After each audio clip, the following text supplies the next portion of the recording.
ఎవరు ఈ ముగ్గురు? ఎందుకు భీష్ముడు ఈ ముగ్గురిని తీసుకొచ్చాడు?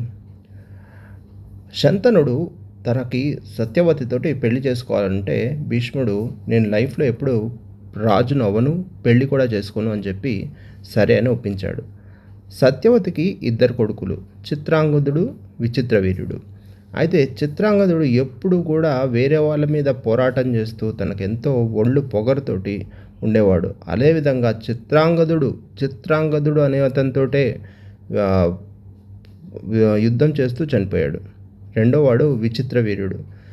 ఇతనికి ఇంతకాలానికి పెళ్లి జరగకపోతే భీష్ముడు భీష్ముడే ఆ బాధ్యత తీసుకొని ఇంకో రాజ్యానికి వెళ్ళి అక్కడ అంబ, అంబిక, అంబాలిక అనే ముగ్గురు సిస్టర్స్‌కి స్వయంవరం జరుగుతుంటే అక్కడి నుంచి బలవంతంగా వాళ్ళ ముగ్గురిని తీసుకొచ్చే ప్రయత్నం చేశాడు.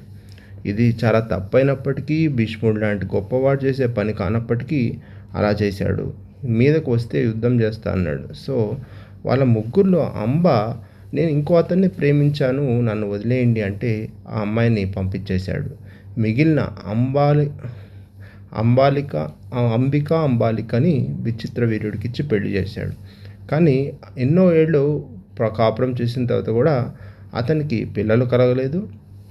సో కలక్కముందే అతను చనిపోయాడు. ఏదో ఒక జబ్బు వచ్చి.